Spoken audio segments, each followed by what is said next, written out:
In this video, we will study about the representation of the AC current, alternating current. We are studying uh,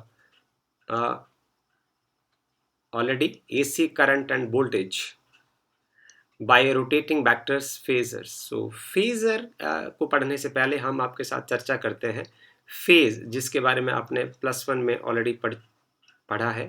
ये देखिए phase, इसका जो need है वो क्यों हमें पड़ी और इसकी इंपॉर्टेंस क्या है वो इसको डिस्कस करने के बाद आपको पता चल जाएगा। मैं एक सर्कुलर मोशन का, यूनिफॉर्म सर्कुलर मोशन का एग्जांपल लेता हूँ आपके साथ। इस तरीके से एक सर्कल है और इस सर्कल में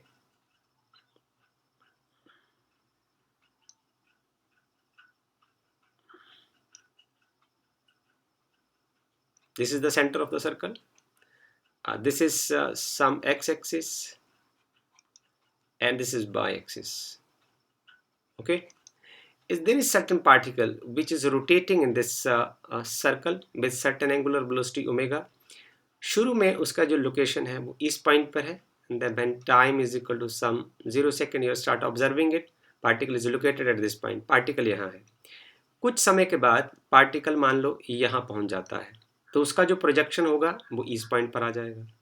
मैं यहाँ इसको लिख देता हूँ, ये पॉइंट उसका ए है और बी पॉइंट पर जब पार्टिकल पहुँचता है इस डायरेक्शन में, वो एंटी क्लॉकवाइज डायरेक्शन में मूव कर रहा है, तो उसका जो प्रोजेक्शन होगा वो इस पी पॉइंट के ऊपर होगा। मैं इसको पी मार्क कर देता हूँ। फिर वो घूमते घूमते पार्टिकल जो है वो यहाँ आ जाएगा। Particle will come to this point, so वो उसका प्रोजेक्शन फिर यहाँ आ जाएगा। अब ये जो पॉइंट पी है, यहाँ आपको ये पता नहीं चलेगा कि ये जो प्रोजेक्शन है वो जब पार्टिकल बी लोकेशन पर था उसकी वजह से है या पार्टिकल जब बी प्राइम लोकेशन पर है तब उसकी वजह से है। अब इस कंफ्यूजन को दूर करने के लिए कि ये जो पोजीशन की जो जानकारी है, जो प्रोजेक्ट फुट परपेंडिकुलर की जो जानकारी है वो एग्जैक्ट होनी चाहिए, इसके लिए हम एक टर्म का इस्तेमाल करते हैं फेज। अब हम इसकी यूनिकनेस बनाने के लिए हम एक फेज का इस्तेमाल करेंगे।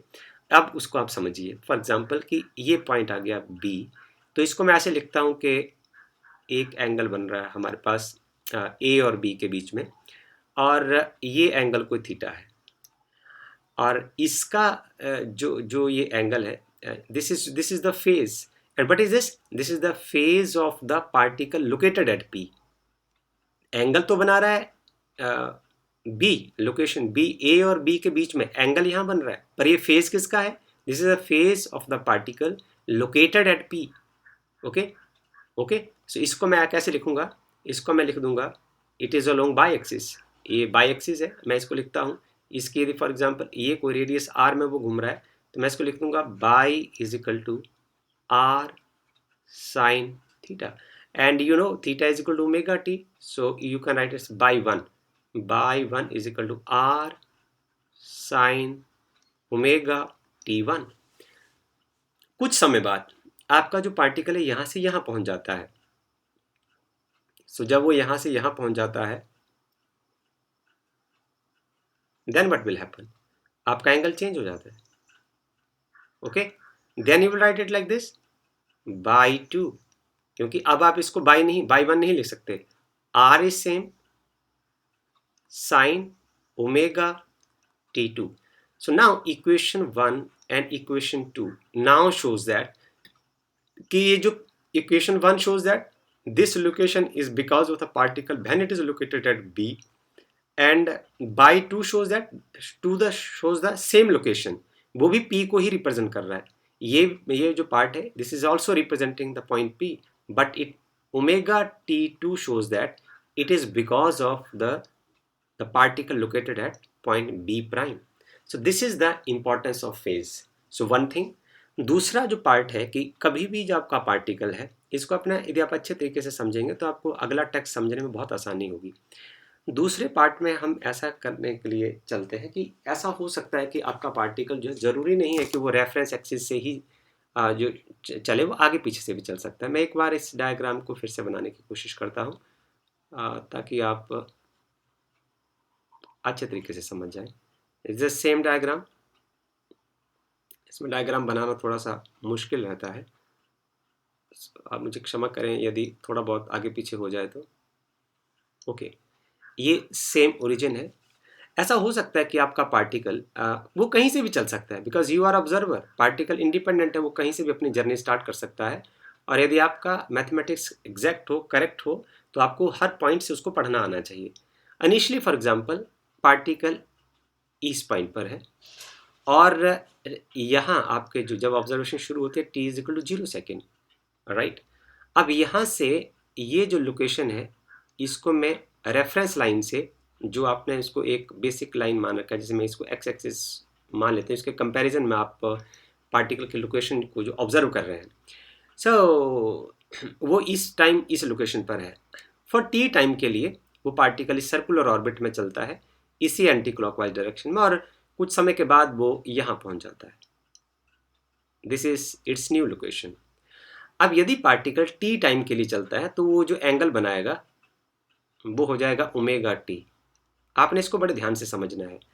सो ये जो ओमेगा टी होता है ना, ओमेगा क्या होता है बेसिकली, देखिए जरा गौर से समझना, थीटा को हम ओमेगा टी लिखते हैं, ठीक है।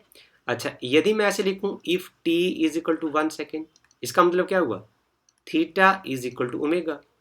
तो थीटा क्या हुआ, ओमेगा क्या हुआ, angle made by the particle in circular motion in 1 second. Omega क्या हुआ, एक बार फिर से सुनिए, ओमेगा क्या हुआ, it is the angle made by the particle in circular motion in 1 second. तो 1 सेकेंड में यदि पार्टिकल ओमेगा एंगल बनाता है, तो टी सेकेंड में कितना बनाएगा, जितनी देर आपका पार्टिकल चलेगा, तो वो कितना बना देगा, ओमेगा टी, इतना एंगल बना देगा, राइट। सो जब जितनी देर के लिए वो चलेगा, उतने गुना टाइम जो है वो एंगल बना देगा। अब आपसे यदि पूछा जाएगा कि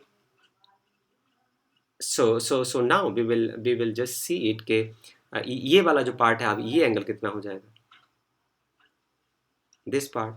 this part is now omega t -5। So इस केस में आप बाई को कैसे लिखेंगे, y is equal to r sine of omega t -5। अब ये वाला पार्ट जो है वो फेज है। अब इसमें आप देख सकते हैं, यदि आप टाइम टी को 0 पुट करते हैं, if you will put time t is equal to 0, then y will become r sine only -5. So -5 represent that your particle is located at this point at an angle phi below the reference line, right। अच्छा, कई बार ऐसा हो सकता है कि आपका particle ऐसे भी तो हो सकता है। एक बार फिर से मैं इसको डायग्राम को बनाने की कोशिश करता हूँ, क्योंकि मुझे फिर टेक्स्ट में बार बार नहीं बोलना, या फिर मुझे वहाँ सीधा ही बताना है। ये देखिए,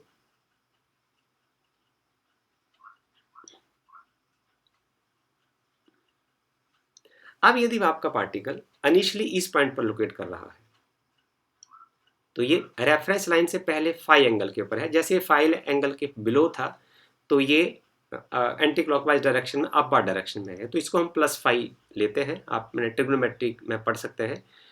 पार्टिकल इनिशियली ए पॉइंट पर है, और यहाँ टाइम है 0 सेकेंड, और थोड़े टाइम के बाद पार्टिकल टी टाइम के लिए चलता है, and it will reach to this point. तो टी टाइम के लिए चलता है, तो एंगल कितना बनेगा, एंगल बन जाएगा थीटा इज इक्वल टू, जितनी देर के लिए चलेगा उतना टाइम आपने इससे ओमेगा के साथ मल्टीप्लाई कर देना है। सो यहाँ है, जब उसकी लोकेशन बी पर वो वाला चला जाएगा, सो आपके पास जो टाइम हो जाएगा, it is some T second. So यहाँ मैं t1 कह देता हूँ, यहाँ t2 is equal to some T seconds. तो यहाँ इक्वेशन कैसे लिखी जाएगी, यहाँ इक्वेशन लिखी जाएगी y is equal to r sine of omega t +5, right। So this is the something that is very essential for you to understand it। ये हुई द टर्म फेज। अब इसमें जो ये वाला जो पार्ट है वो फेज है, यहाँ ये वाला पार्ट फेज है, और यहाँ ये वाला पार्ट फेज है, और यहाँ ये वाला पार्ट फेज है। So this is all about phase. And now we will move for the phasor. क्या चीज़ होती है, अब फेजर को समझना है हमने। We will now go to understand the term phasor.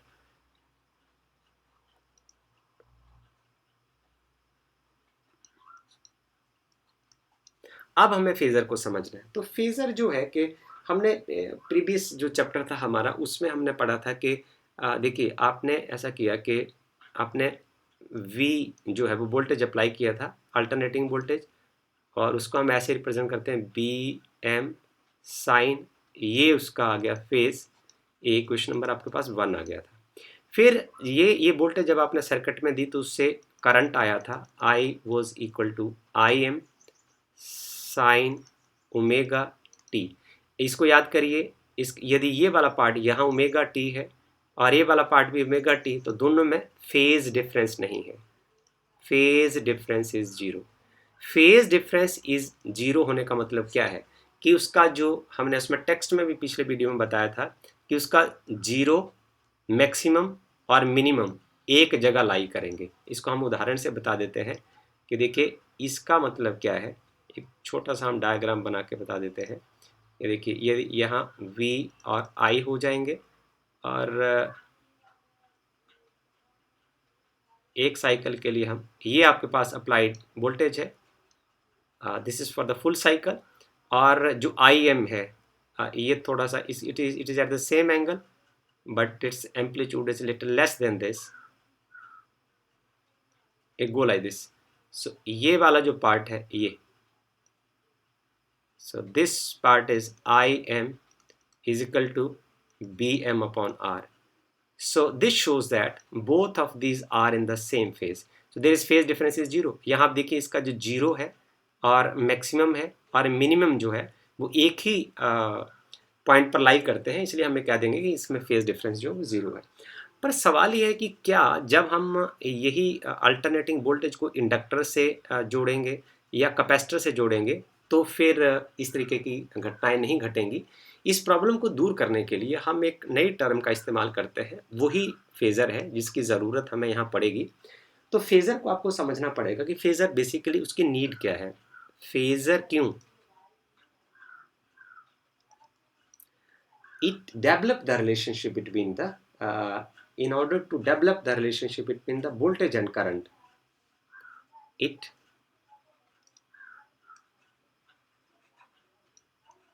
helps to understand the relationship between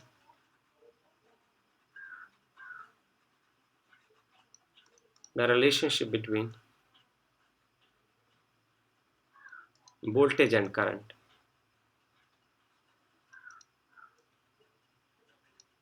Voltage and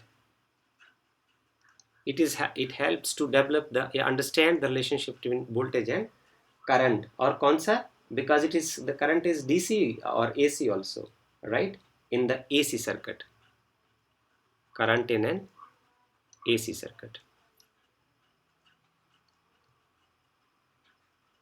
Okay, something more I would like to say about this phasor. A phasor is a vector, ये एक vector है which rotate about the origin with angular speed omega. It is a vector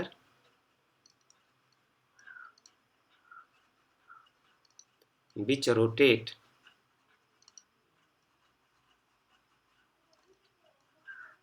about origin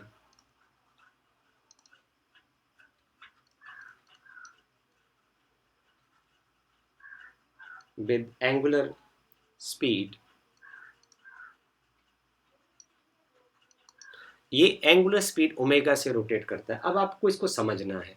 अब हमारी सवाल रह गया सिर्फ समझने का, तो जो की पॉइंट्स है वो मैंने यहाँ लिख दिए, ज़रा आप इसको देखने की कोशिश करेंगे कि इसको समझना कैसे है। देखिए फेज़र जो है वो एक वेक्टर है और जो V और I को रिप्रेजेंट कर रहा है वो अपने आप में स्केलर क्वांटिटीज़ है। ये बड़े मज़ेदार बात है। ये देखिए, ये हमारी एक्स एक्सिस हो गई, this along this axis omega t, and here this is VRI again and again, so bi-axis. अब यहाँ हम देखें कि ये वाला जो लाइन है एक,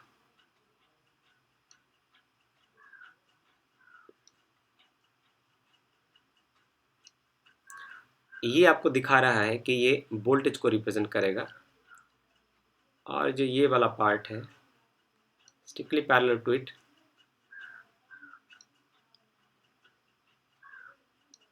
this represent the current I, right? So जो इसका vertical component of the phasor B and I represent sinusoidally the varying current B and I. अब जरा देखिए कि इसको हम ऐसे रिप्रेजेंट कर देते हैं कि ये जो वेक्टर है हमारे पास, इतना इतना जो पार्ट है, this part represent the current and this part represent the from origin, because we know that we जो है ना उसका वैल्यू ज़्यादा है और जो आई जो है वो वी एम अपॉन आर है। So this is a short in length, right. So this part is I and this part is V from here to here। Tail दोनों का एक ही जगह है और इसके अकॉर्डिंग हम इसका वेरिएशन जो है उसको पढ़ते हैं। B और I की जो वेरिएशन इसके अकॉर्डिंगली कैसे होगी,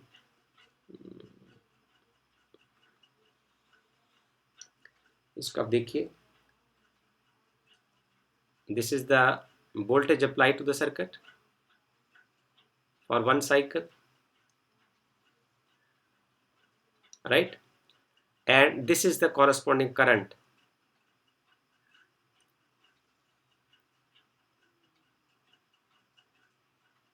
Now see here, this is the corresponding current। It's a little bit wrong।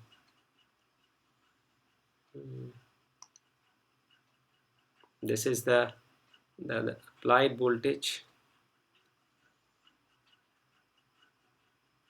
and this is the, it should be correct।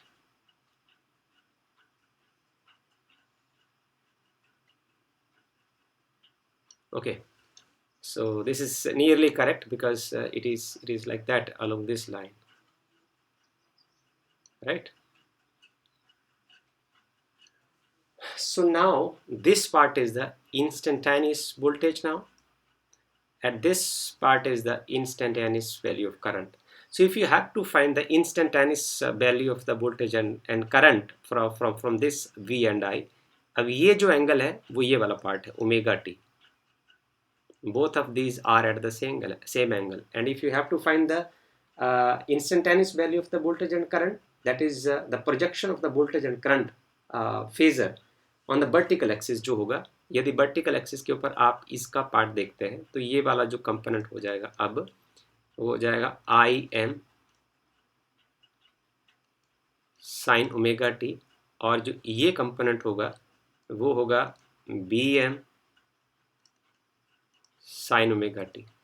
सो इस रोटेटिंग वेक्टर में आपको जिस भी समय किसी टाइम t1 के ऊपर, यहाँ t1 लगते हैं because it is at any time t1, किसी भी टाइम ये जो वेक्टर है रोटेटिंग वेक्टर, ये ऐसे ऐसे करके रोटेट करता चला जाएगा और किसी टाइम के ऊपर आप इसको फिक्स कर लें और फिक्स करने के बाद आप उसका प्रोजेक्शन लें और उस प्रोजेक्शन को बाई एक्सिस के ऊपर जब आप लेंगे तो जो ये एक्सिस है जैसे O to some point I will mark it as A, OA represent Im sin of omega t1 and OB represent I Vm sin of omega t1। तो ये इस पार्ट को रिप्रेजेंट करेगा, right. So this is the importance of the phasor। So phasor helps us to understand or to develop the relation between the applied voltage and the current that will come out as the output from the particular circuit, whether it is a resistive circuit, inductive circuit or capacitive circuit, or the combination of LC, CR and LCR as well। तो इसका हम आगे जो text होगा उसमें अच्छे तरीके से इस्तेमाल करने की कोशिश करेंगे और उस टाइम में उम्मीद करूंगा कि आपको यदि कोई थोड़ा बहुत कन्फ्यूज़न होगा तो बदलते टेक्स्ट के साथ आपको वो चीज़ें जो है वो क्लियर हो जाएंगी। अब हम आगे चलते हैं, इसके ऊपर हम कोई प्रॉब्लम करना पसंद करेंगे। प्रॉब्लम इसके ऊपर तो नहीं होगी, जो अभी तक हमने टेक्स्ट पढ़ रखा है उसके ऊपर एक प्रॉब्लम है। आपसे पूछा गया है कि एक लाइट बल्ब है, ये जो पिछला आर्टिकल था, एक लाइट बल्ब है जिसके ऊपर रेटिंग है 100 वॉट एंड 220 वोल्ट जो पावर सप्लाई है। आपको बताना है कि रेजिस्टेंस ऑफ द बल्ब क्या होगा, बल्ब का रेजिस्टेंस निकालना है और पीक वोल्टेज कितनी होगी of the source and root mean square value of current through the bulb. So पहली बात जो आपसे पूछी गई, जो पहला आंसर है, पहले हम नॉन पैरामीटर लिख लेते हैं। पावर क्या है, power of the bulb is 100 what और जो वोल्टेज है this is 220 volt power supply. अब जो अननोन पैरामीटर है वो आपको एक रेजिस्टेंस निकालना है,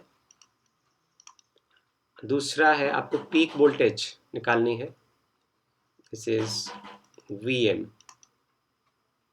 maximum value of the voltage निकालनी है और आपको करंट निकालना है IRMS, ये वाला पार्ट निकालना है। तो हम पहले ए से चलते हैं। हमारे पास दिया हुआ है, पावर भी पता है, वोल्टेज भी पता है, the resistance of the bulb is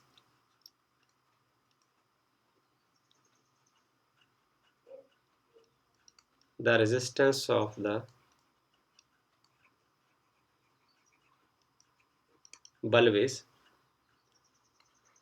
resistance is equal to, उसका फार्मूला रहेगा V square upon P. So directly you have to substitute the values, 220 cos square divided by power is 100 watt. So that is 220 cos 220 divided by 100. So this come out to be 484 ohms. Now if you go to the second part, peak value of the source क्या होगा? The peak voltage of the source,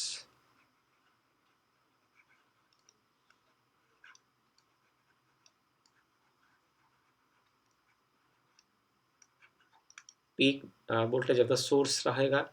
सो आपने एक relation देखा है कि जो root mean square value, आप उसको VRMS या V लिख सकते हैं, उसका और जो पीक वैल्यू के बीच में रिलेशन क्या होता है कि जो रूट मीन स्क्वायर वैल्यू होती है वो पीक वैल्यू को √2 से डिवाइड करने के बाद आ जाती है।